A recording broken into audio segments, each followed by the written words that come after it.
They have been carrying a picture of you in their mind that you have never seen. Not a photograph, not a memory, exactly, though memory is part of it. Something more like an impression that has installed itself in the place where they do their most private thinking, the specific, fully rendered version of you that their mind has been elaborating on without their permission for longer than they would probably be comfortable admitting if you asked them directly. The curve of something in the way you speak, the particular quality of your attention when you are genuinely interested in something. Something about how you move through a room, or how you laugh, or the specific expression your face makes when you are thinking carefully about something and have momentarily forgotten that anyone is watching. They have been watching. That is what I need you to understand before we go anywhere else in this reading. They have been watching with a level of attentiveness that you have not had full visibility into, collecting details about you in the specific way that people collect details about things they find genuinely, almost helplessly beautiful, the way you find yourself looking at something again even after you have already looked, because looking once was not enough to contain what you were seeing, and you have had no idea. Not because you are oblivious, because this person has been carrying their perception of you in a particular silence, holding it close, unwilling to expose it to the risk of being received incorrectly, not wanting to diminish it by bringing it prematurely into ordinary language. What they feel when they look at you is not something they trust to survive clumsy expression, so they have said nothing. And you have walked through the landscape of your ordinary life without knowing that someone in it has been experiencing you as something genuinely extraordinary. That changes today. Let me describe what I felt the moment I opened this energy, because the first impression was so immediate and so specific that I sat with it for a long moment before I touched a single card. I felt devotion, not infatuation, which has a feverish, unstable quality to it, not admiration at a distance, which is pleasant but abstract. Devotion, which is the specific, grounded, long-practiced orientation of someone who has had genuine, repeated, extended opportunity to observe you and whose feeling has not diminished with familiarity but has deepened because of it.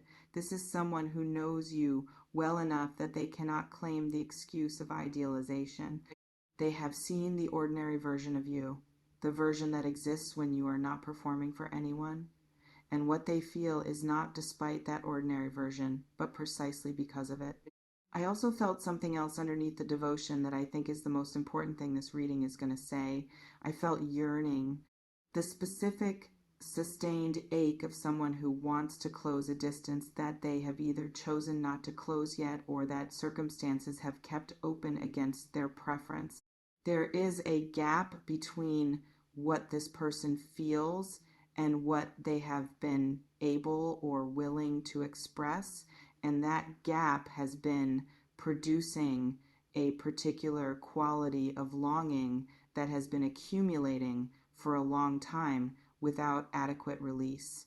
They have been yearning for you specifically and consistently, and I think you have been partly aware of something without being able to name what it was, without being able to trust that what you were sensing was real rather than wishful. It was real. The first card in this reading arrived in the position representing what this person holds when they think of you, what their inner experience of you actually consists of. And it is a card I want to describe slowly because its imagery is both beautiful and very specific.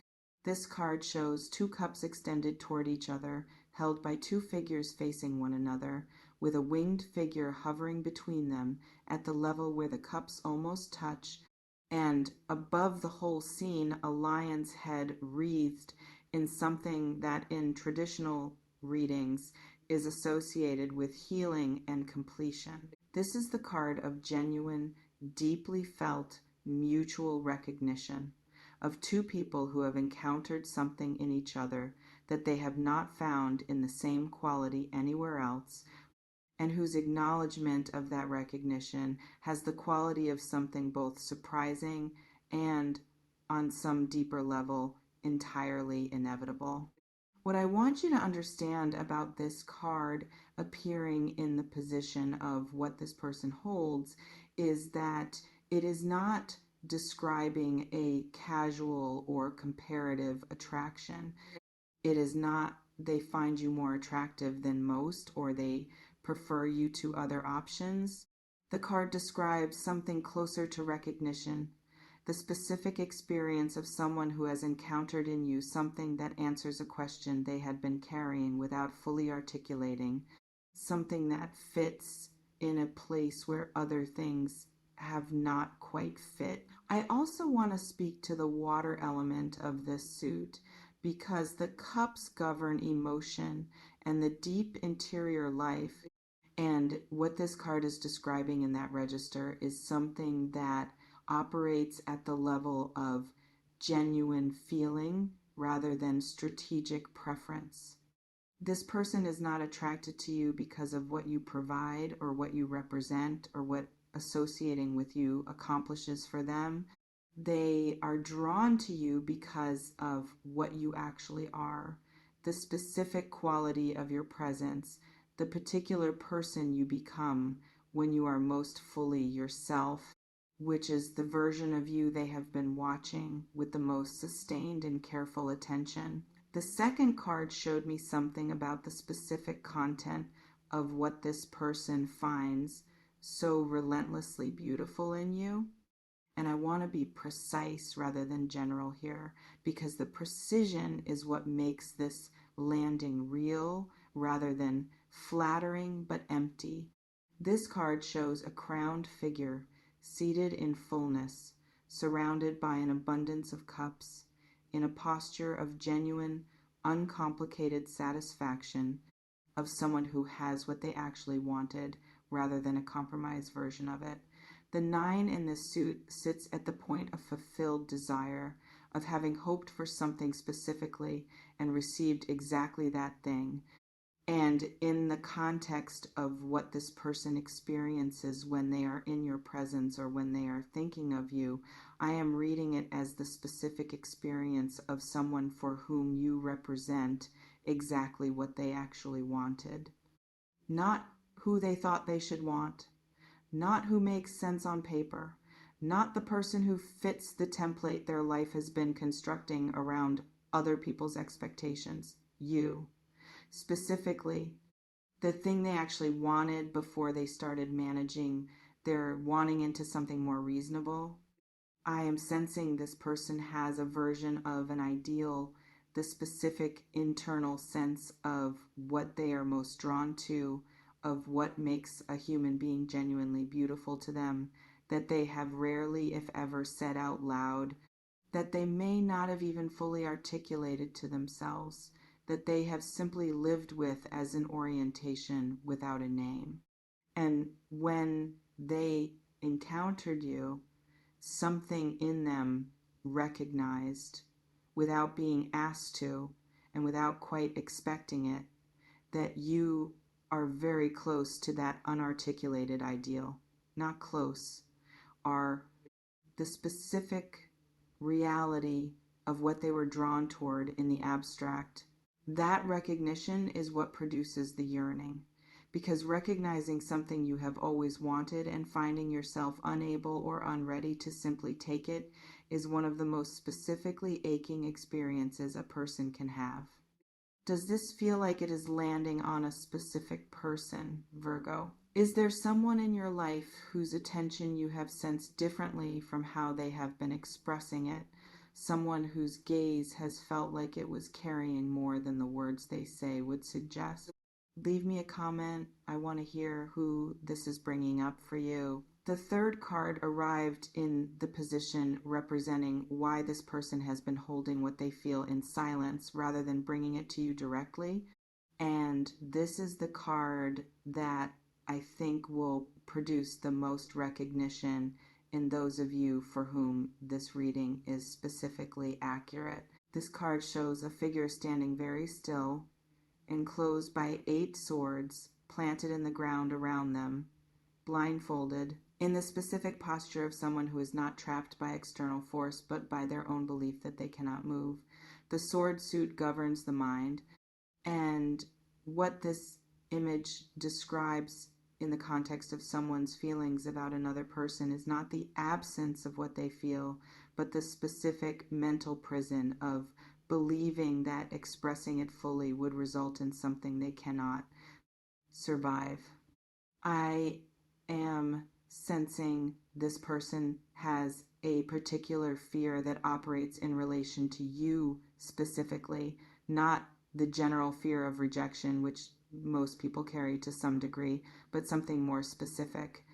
The fear of underexpression, the fear that what they bring when they finally speak will be smaller than what they feel, that the words will fail to contain the actual magnitude of their experience of you, and that the inadequacy of the expression will somehow misrepresent what is actually there. That you will receive something diminished and ordinary, and that you will not know from the diminished version what is actually underneath it. This person is not silent because what they feel is small. They are silent precisely because it is large, because the size of it has created a kind of performance anxiety around expression that keeps the expression perpetually postponed. Every time they begin to move towards saying something, the awareness of how insufficient the saying will be compared to the feeling stops them. I also want to address something else I am sensing in this card's position that I think is the other dimension of their silence. This person has decided, without necessarily thinking it through explicitly, that having you in their life in the current form, even an incomplete or unexpressed form, is preferable to risking losing you through an expression that does not land correctly.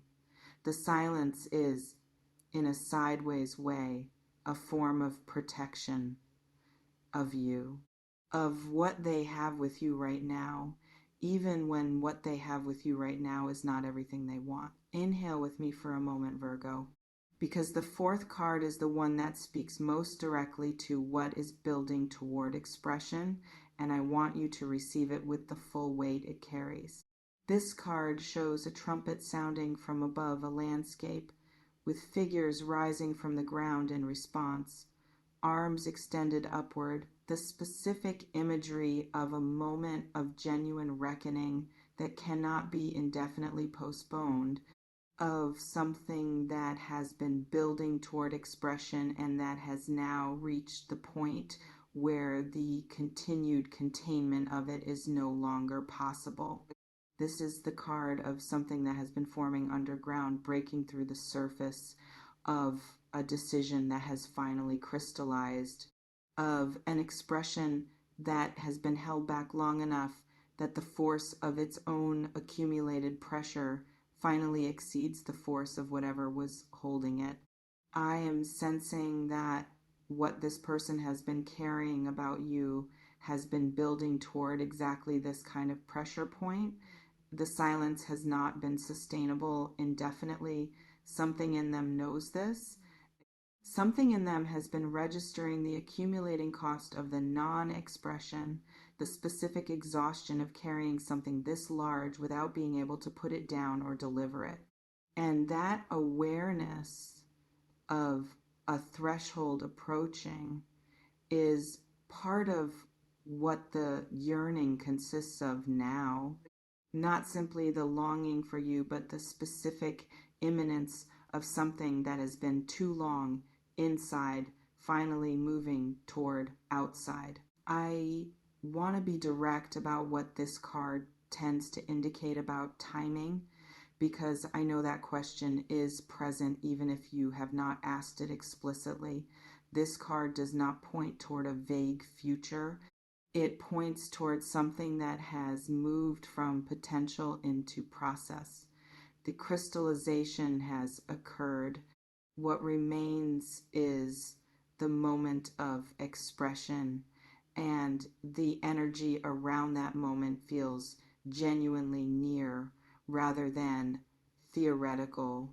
I want to speak to something specific now about how this person experiences what they find beautiful in you, because I think the specific quality of it deserves more than a general statement about attraction. What this person finds so relentlessly, helplessly beautiful in you is not primarily aesthetic, though I am sensing they find you genuinely, specifically physically beautiful in a way that is particular to them rather than conventional. What they find most beautiful is the combination, the way your precision coexists with your genuine warmth, the way your high standards coexist with your willingness to be thoroughly devoted when something has earned your devotion, the way your critical mind coexists with the specific tenderness you extend to the people and things you genuinely care about. That combination, which can seem paradoxical from the outside, makes complete and obvious sense to this person because they have been paying the kind of attention that resolves apparent paradoxes into their actual coherence. They understand that the precision and the tenderness are not intention.